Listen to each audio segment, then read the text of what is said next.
We are in Surat, the second largest commercial hub in Gujarat. A city dotted with industrial clusters. We are in one such, where a textile enterprise called Uday Fashion takes us through what manufacturing looks like for them on a daily basis. This is the raw fabric that is going inside the steamer. Steam, as owner Rohit Dingra explains, is an integral part of almost every stage of their production process. It forms a loop kind of thing. वो loop अंदर रहता है and the steam fixes the color in the yarn and then develops it. So this is the final product that comes out of it. On average, a unit like this one uses anything between 500 to 1500 units of steam daily to make their final product. So steam, apart from this, is used for dyeing the fabrics, and after this the fabric is washed. ये जितना color yarn में fix हो गया, to wash off the excess color, the washing is used. उसमें भी to heat the water, steam is used for that.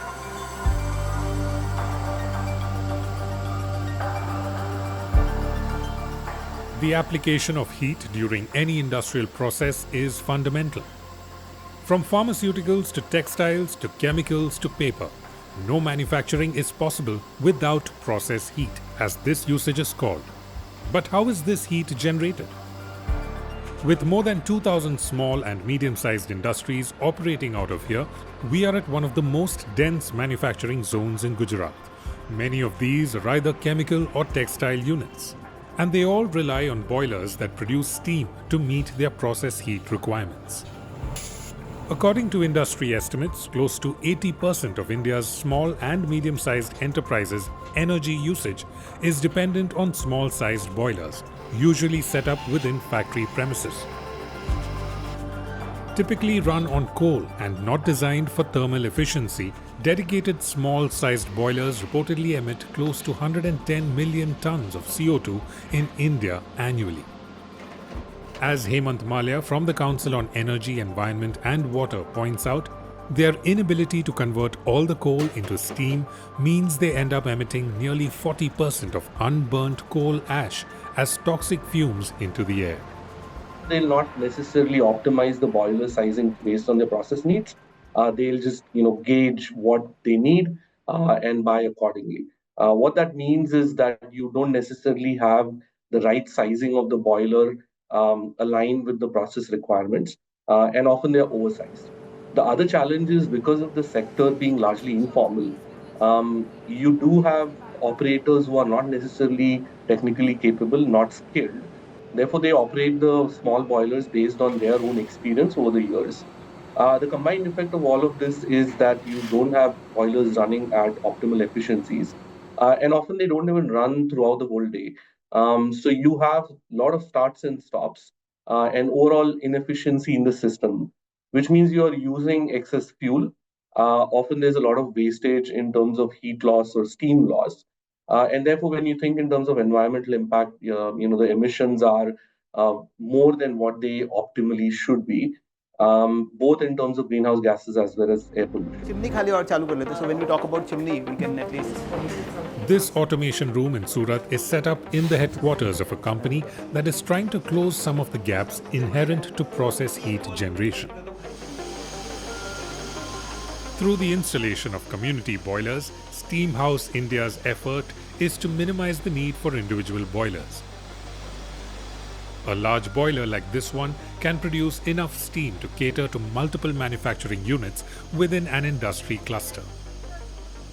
We supply steam, ready steam to the doorsteps of the industry. So now they don't need to have their own boilers. They get ready steam on a plug and play basis. It's like natural gas or nitrogen or any other gases you can think of delivered to their doorstep. Here at this particular cluster, the chemical and textile units, known to be more polluting than others, are located at a corner. A 12-kilometer pipeline network supplies steam from the community boiler to almost 45 units. In Surat, industries were getting a lot of closure from the pollution control department because of the air pollution they were doing, the black smoke they were emitting. So having one common boiler for this cluster, this gives a very compact area to be supplied to. The line losses are the minimum. Every industry doesn't have to have cold storage, and so everyone is not emitting the black smoke. So if you see the skyline, you don't see a lot of chimney with black smoke. While these boilers are still fossil fuel reliant, what changes the game, Vishal says, is in their capacity for thermal efficiency. Technology available on the bigger boilers is AFBC, atmospheric fluidized bed combustion. The coal is fed at a 6 mm size. The coal is crushed before it is fed. So you can understand that a 50 mm coal versus 6 mm coal getting air from oxygen from all the sides, the combustion will be much higher. And the coal is fully burnt in the AFBC and CFBC type boilers. The fly ash and the heat that is being lost in the flue gas in the process of burning the coal is also seen that the maximum heat energy is recovered using the other recovery mechanisms like air preheaters and economizers. So the maximum heat is recovered and the minimum amount of heat is emitted to the air. But how does one ensure that pollution control norms are met with? The pollution control starts from the procurement of the fuel, I will say. So since small industries generally buy coal on retail, they don't have much of quality control. They cannot control the quality of coal that they are buying. While we are buying on shiploads, or we are buying it on a bulk load where we involve a third party inspector, and we see that the coal that we have designed or we desire for is actually achieved. We go for low sulfur and low ash coal.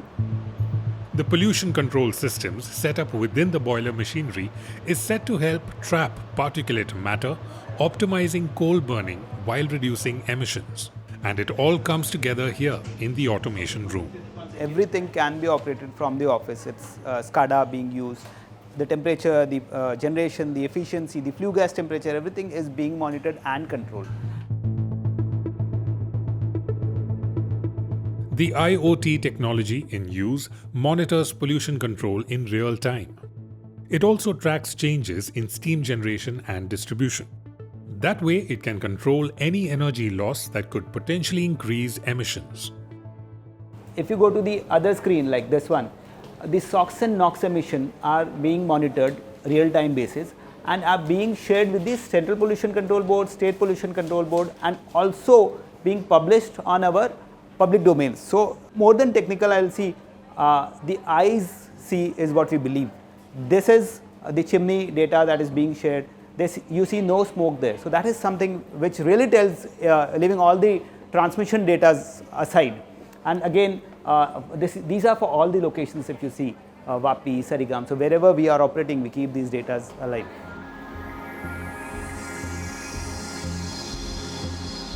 Currently, Steam House has set up community boilers in 6 industrial clusters across Gujarat, distributing steam to nearly 180 clients. Since 2018, Uday Fashion has also been buying steam from them. Rohit tells us that the switch made commercial sense. उसमें अब if you are installing your own boiler, you're manufacturing your own steam, so there's a fixed cost कि उतना कोल या उतना fuel तो लगना ही है. आप यूज़ कर रहे हैं उतनी स्टीम, आप नहीं कर रहे उतना particular a fixed expenses is there. अब ये टेक्सटाइल इंडस्ट्री है वैसी, like it's not very stable. Like for the last 3 months the markets are very down, consumption front end पे है, तो it impacts every person in the cycle. तो वहाँ पर is the advantage steam house का, you can use जितनी आपको requirement है. Despite the fact that community boilers are more environment friendly, they are yet to catch the attention of the larger MSME sector. Steam House is one of the very few companies in India that offers this service. If someone somewhere, let's say in Surat, has utilized a community boiler, let's say for textile application, but someone who's in food processing, their process needs are very different. So they may need the steam at a different temperature or pressure, at different times during the day, and they may have a different set of sizes and combinations of processes. So they will always want to know, does the same idea essentially work in my area of application, in my geography, and the way I operate my operations. And that is where I think things are stuck a little bit. Now, in terms of evidence generation, the challenge is that it's a chicken and egg problem, because if you implement the solution, then you have implemented the solution, but it's a capex heavy endeavor, because you can imagine if dozens of units come together, then the size of the boiler is significant, which means the capital investment is also significant. The second area where sometimes we see challenges is if you don't have a land area which is optimal in terms of locating the boiler. So you cannot have a boiler, a community boiler located, far off from the cluster itself. You need to find land very close to where the cluster is. So sometimes that could also be a challenge. So these two, things combined, I think, is where there is hesitation. Nearly 50 kilometers from the industrial cluster in Surat, we are on our way to Vasudhara Dairy, a mid-sized food processing enterprise. The distance from the cluster means that a community boiler system is not an option. Set up close to agricultural fields where their milk supply comes from, this dairy processing unit has installed a large-sized boiler that can generate 45 tons of steam every day. हमें dairy में हम लोग अभी जो use कर रहे हैं यहाँ पे 4 लाख लीटर दूध हैंडल कर रहे हैं रोज़ पर डे। 4 लाख लीटर दूध आता है, उसको हम गर्म करते हैं, इसलिए हम लोग 40,000 kg स्टीम यूज़ कर रहे हैं। और स्टीम का यूज़ डेयरी में एक तो दूध को गर्म करने के लिए होता है, और दूसरा दूध को यूज़ करने के बाद जो गर्म करने के बाद जो वेसल्स यूज़ करते हैं, उन वेसल्स को क्लीनिंग के लिए गर्म पानी की ज़रूरत होती है, उसके लिए स्टीम यूज़ कर रहे हैं। But instead of coal, the dairy uses a more ecological alternative, biomass briquettes, made from the agro-waste of sugarcane and wood. हमने बायोमास बॉयलर पे आज से हम 10-12 साल पहले गए थे। 2012 में हमने स्विच किया था। उसका करने का रीज़न ये था कि जब हम कोल यूज़ कर रहे थे, तो वहाँ पे इम्प्योरिटीज़ बहुत आती थी, क्वालिटी का प्रॉब्लम था। तो हमने नियर बाई बायोमास इंडस्ट्री थी, तो वहाँ से सोर्स किया और ये चलाया, और ये हमें अच्छा लगा, इसलिए हमने फिर इसके ऊपर चेंज किया पहले। बाद में एनवायरनमेंट का भी इम्पेक्ट आता है कि एनवायरनमेंट में हम कोल यूज़ करते थे, तो डेयरी इंडस्ट्री है, यहाँ पे काफ़ी जगहों पे कुछ काला काला डस्ट रहता था, हाइजीन मेंटेन करना डिफ़िकल्ट हो रहा था प्रोसेस इंडस्ट्रीज़ के लिए। Biomass boilers are becoming increasingly popular amongst small and mid-sized industries, especially in the food manufacturing sector.